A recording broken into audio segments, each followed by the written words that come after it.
Hello everybody. Yes. Didn't see the sun yesterday, and I don't think I'm going to see it today, but at least it didn't rain. So there you go. More painting and gardening to do today. So next 2 days after that I'm doing some driving, so I thought I'd use this opportunity to just talk about something which has been going on for quite a long time now, and it's now reached a ridiculous head. So I just thought I'd just put in my tuppence pence worth for those who can be arsed listening. Conspiracy theories, yeah, don't you just love a good conspiracy theory? Funny enough, I think the understanding is in actual the wording conspiracy theory, and it never goes down as conspiracy fact. Now, I quite bought into this, is hence why I'm the way I'm now about this whole Lloyd Evans conspiracy theory. I bought into, a long time ago, I watched a documentary about JFK. This is before the film JFK by Oliver Stone, I think it was, and it was a documentary made by Godley and Cream. If anybody knows who they are, they used to be, I think there's only one of them left, in a band called 10cc, who was a global hit with a song called I'm Not In Love, which is a very good song, around about 1978 I think it was, but I may be wrong. And basically they did this documentary, or funded this documentary, because they went into like film production about how the John F. Kennedy, that it wasn't Lee Harvey Oswald that killed him. And I recorded that on a videotape. And for those who don't know what a videotape is, it's something bigger than a phone, and you put it into a slot into a machine, and you press record, and it records it on a tape, and the tape was about that thick. And I literally played that tape to death. I watched it and watched it and watched it. Absolutely convinced that what they was having to say was true, and that JFK hadn't been shot by Lee Harvey Oswald. And then round about the same time, I think, there was actually a TV program from America called The Trial of Lee Harvey Oswald, where somebody decided it'd be a good idea to give Lee Harvey Oswald a trial.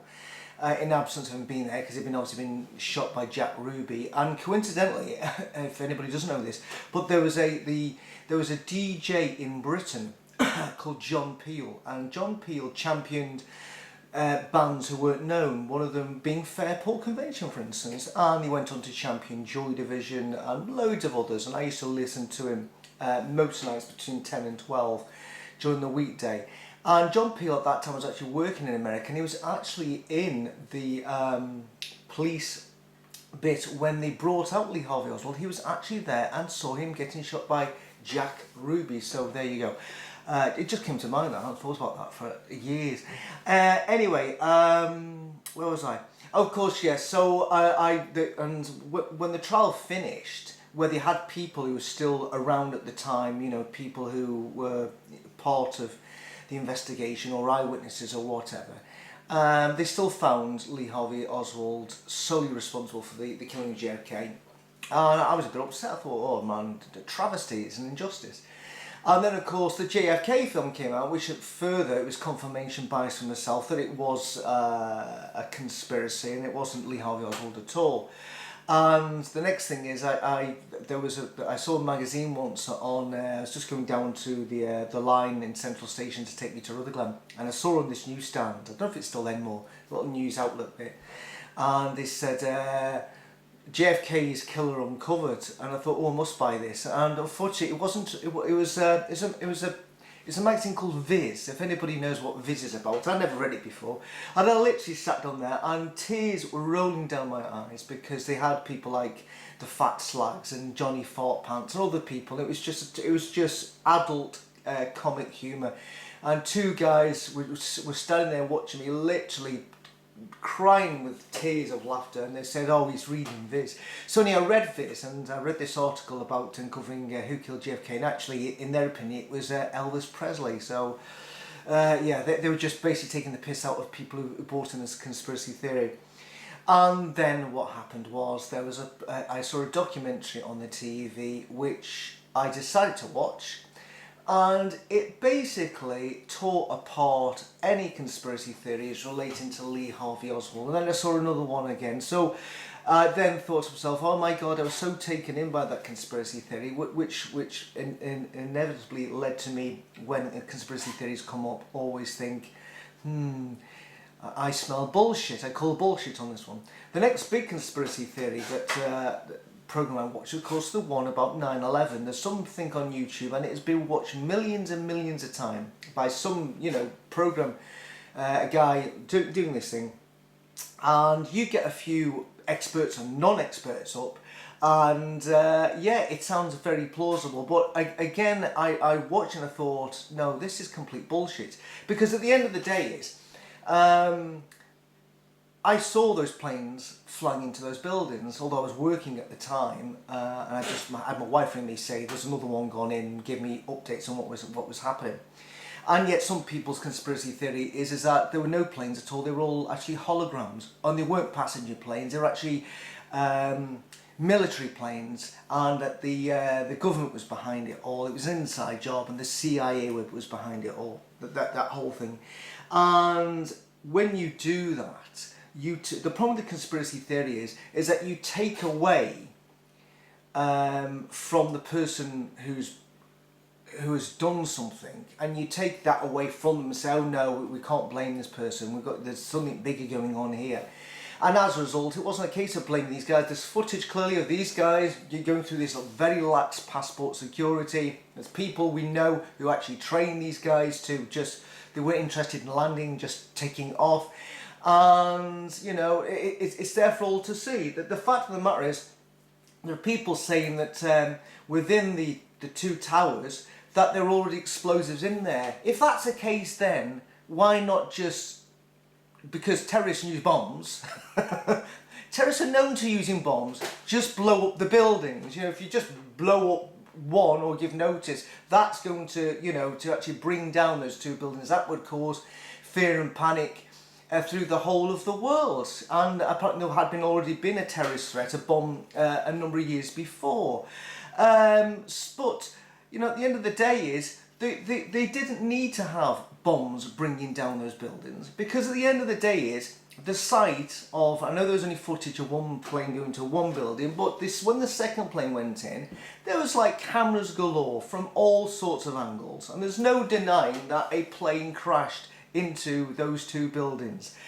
And so at that time, immediately, how many people died in those planes? Like 200 people straight away dead, plus all the peoples in those floors died, and then people who were trapped, who either had to take the decision to either burn to death or jump out the window. This is before those buildings fell down. Already, the world woke up, and America woke up to the fact that they could actually be attacked on their own soil, when beforehand they've been quite immune to any terrorist threats. You didn't need the building to come down. If you wanted to put a country into fear and the whole world into fear and being insecure, those two planes did the job.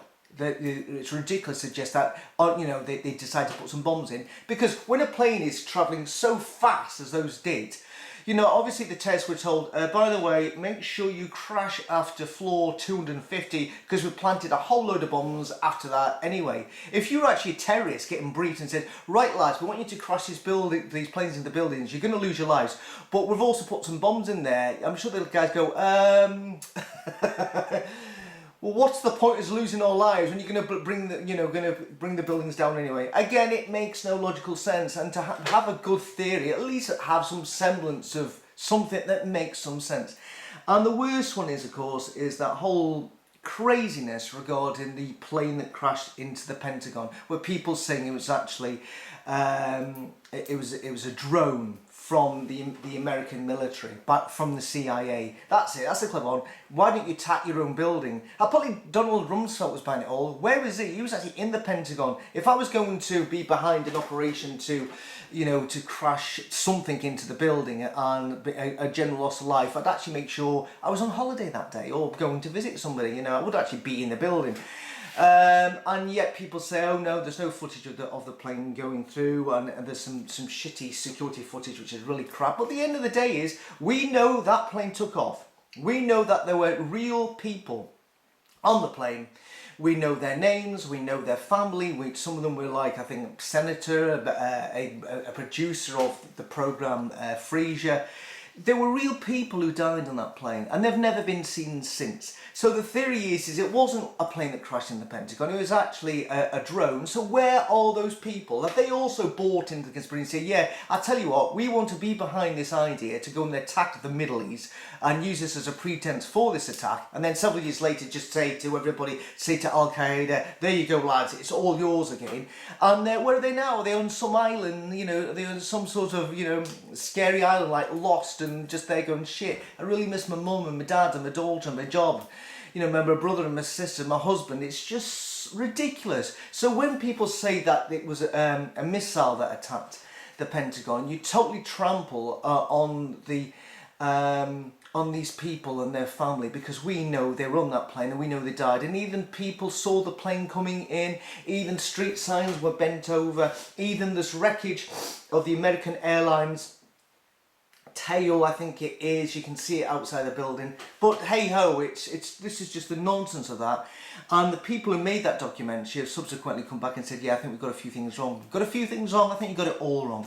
And unfortunately millions of people buy into it, and millions of people still think that 9/11 was an inside job. Even the drummer in Always the Way, he actually thought that it might have been an insurance job by apparently some Jewish guy who owned the buildings. Yeah, that makes sense. He's got the deaths of like 3,000 people on him, and if he was going to do that, just do why involve the Pentagon?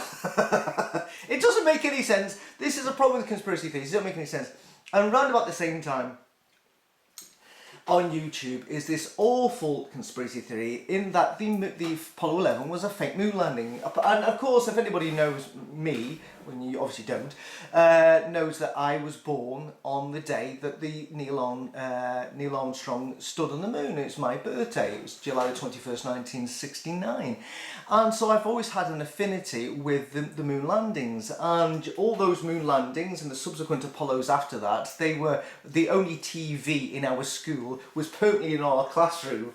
We were watching it all going on, especially what was going on especially with Apollo 13, whether the life and death situation, which is a bit odd, because if they had died, us kids who were about 9 or 10 or at the time could have been traumatized, like the kids were who watched the two shuttles, well, especially the first one, blow up as it was taking off. All the kids who were sitting down to watch that must have been traumatized for the rest of their lives. And yet with us kids watching this big TV, we're watching the Apollo, the tension on whether the Apollo 13 guys are going to make it. For the people who say, and again the drummer in the band Always the Way, he believes a conspiracy theory. He believes that when Neil Armstrong sort of went into anonymity after it and wouldn't really talk about it because he was feeling guilty about pretending to the American people he stood on the moon when he hadn't. And even my cousin's husband believes it's a conspiracy theory as well, that they didn't have the technology to do that.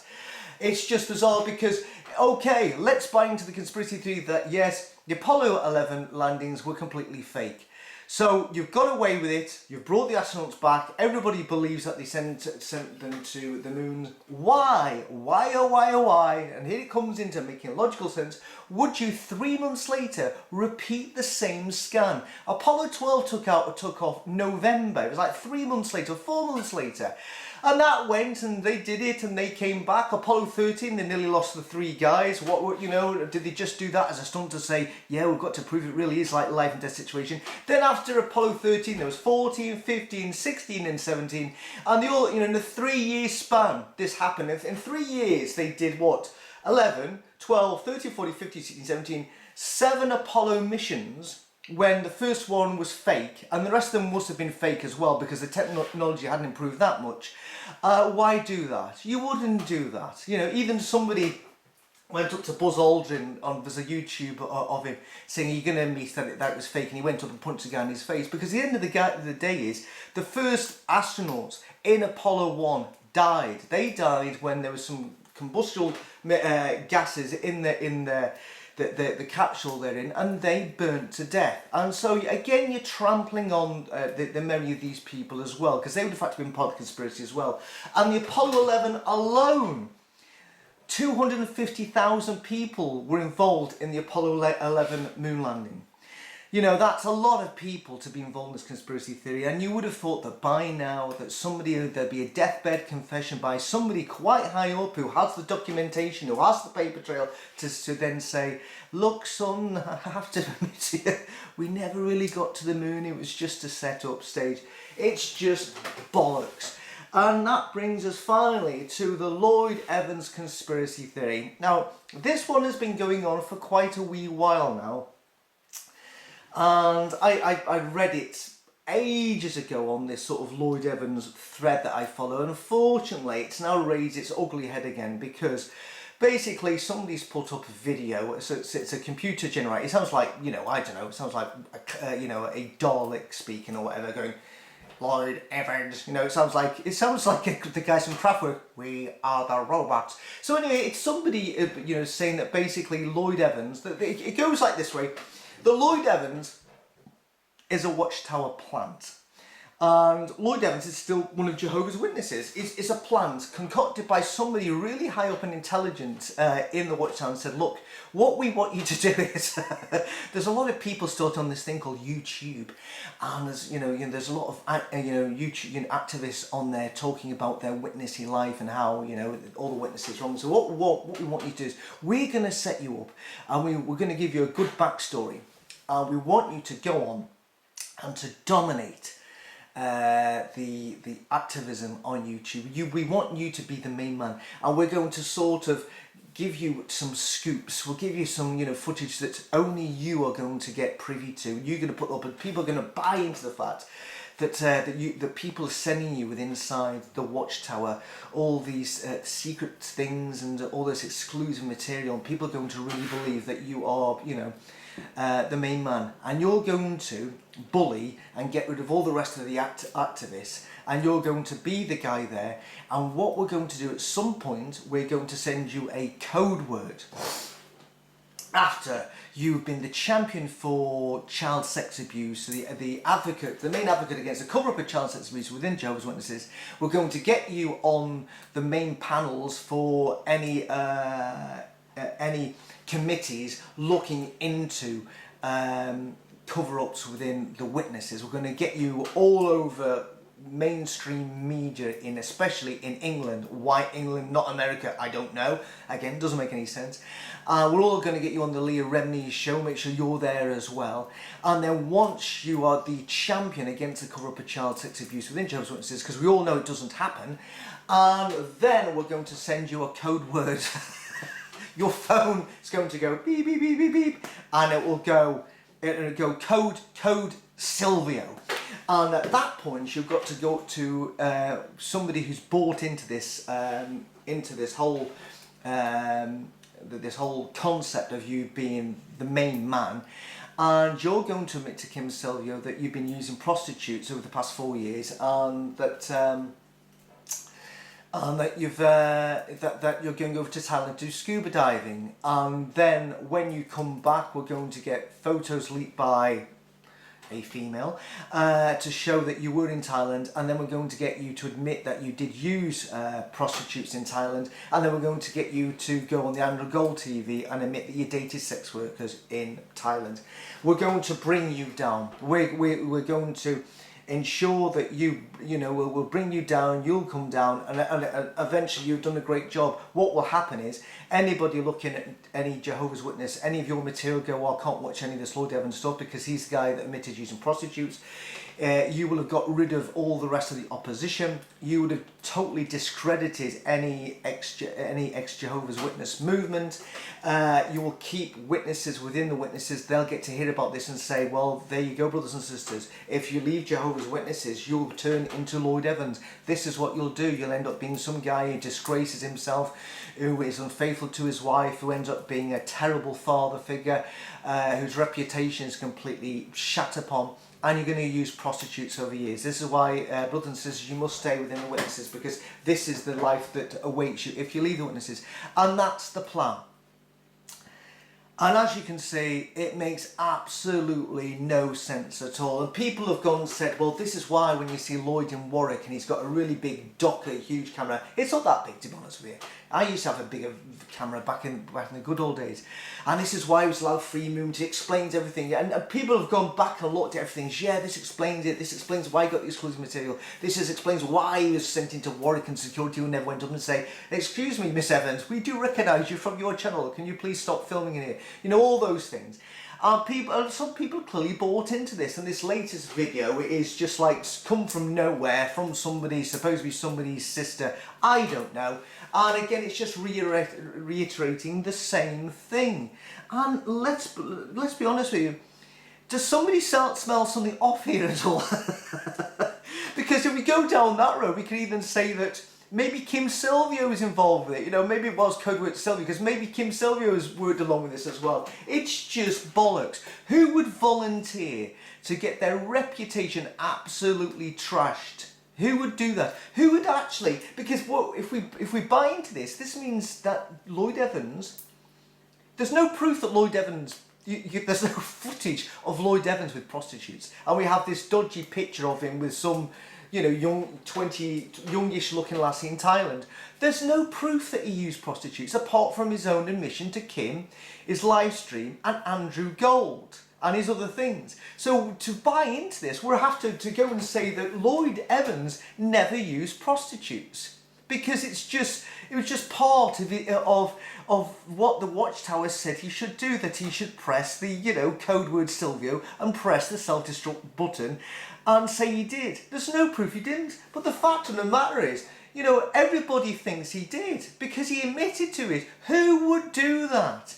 Who would do that on the international stage, on social media, say, I'm going to absolutely wreck my reputation as being a husband and a father and a general good guy, and do this and actually admit it themselves? You know, it's so far-fetched. It's just bollocks. It's just complete utter bollocks.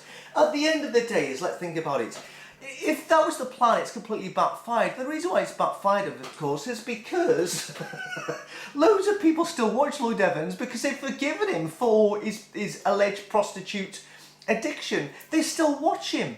They still watch him, maybe not in the thousands, but still watch him. And there's still lots of people who say it is because of Lloyd Evans that we left the witnesses. So if the witnesses' idea was to stop people leaving the witnesses, it's completely backfired because loads of people saw Lloyd Evans' material the past few years and have already left the witnesses. They haven't returned back to the witnesses and said, oh shit, oh I better go back now because the guy's been found out as being, you know, addicted to prostitutes. You know, there's loads of people who looked at Lloyd Evans after he sort of got rid of the opposition, who started off doing YouTube stuff. It was me who saw Lloyd Evans and thought, I can do this. Not I can do this better, but I can do this as well.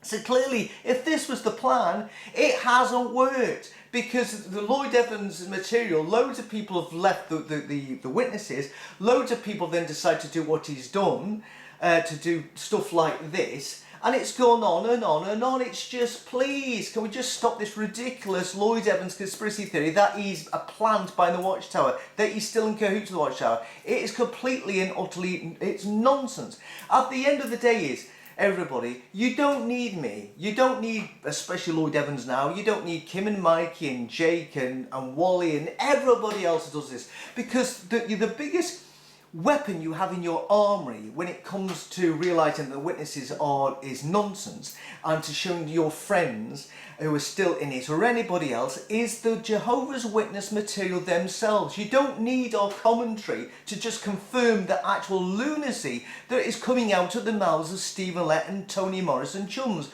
You just look at that last JW broadcast and you just need to see maybe a 1 minute segment on Twitter to know that the guy is completely insane. And Morris as well. It just goes on and on. You just need to look at the Jehovah's Witness dramas to know, oh my God, this doesn't make any sense. This is just fantasy. That whole thing of coming out of Armageddon, the paradise, which I've already discussed. All those things that Lett comes out with. You know, or is that conspiracy theory as well, to make him look like make him look like he's off his tits? That bit where he goes on about, oh, you little enemies of God, babies. Oh, come on. The end of the day is you don't need us. You don't need any of us to do a running commentary. You can just go on, anybody, anywhere in this earth can just go on and watch the broadcast, watch the drama and say to yourself, oh my God, listen to what that guy's just said. I'm going to show this to my witnessy friends and say, did you watch this? Tell me what you thought about this. You don't need us. You don't need Lloyd Evans. You know, it's you don't need exclusive. You just need to watch the witnesses in action to realise that it is completely and utter fantasy and bollocks. You just need to look at the Carters to know there is something amiss. You just know that it's just wrong. So, I'm sorry, I don't think there's even anybody in the... If you look at the likes of Lett and Morris, do you think these guys are intelligent enough to set up this whole, you know, Lloyd Evans inside job, you know, stool pigeon, you know, Agent Orange? Do you think they've got the brains to do that when they're saying that babies are the little enemies of God? Oh, come on. So please, can we just go away from this whole Lloyd Evans conspiracy theory? It's worse than the 9/11 one. It's worse than the moon landings one. Because at the end of the day, like I said about conspiracy theories, is the problem with conspiracy theories, it takes away from the people who either done something really good or the people who have done something really bad. So it's just taking away from Lloyd Evans. Eventually, if you do this and say, yeah, it's true, that means that Lloyd Evans isn't the person that we all know he is. And we all know he's that. So, and it makes no logical sense, just like the Jehovah's Witnesses. So that's all I've got to say about that one. Oh, please, I'm begging you, don't put any comments, something to show that 9/11 was an inside job, or the moon landings were fake, or that Lloyd Evans really is still still within the Jehovah's Witnesses, and it's all a set-up by Tony Morris and chums. I don't need it, because if you believe any of that, oh my God, God help you, even though I don't believe he exists. Anyway, enjoy the rest of your day. Oh God, I'm waiting for coffee. Bye bye.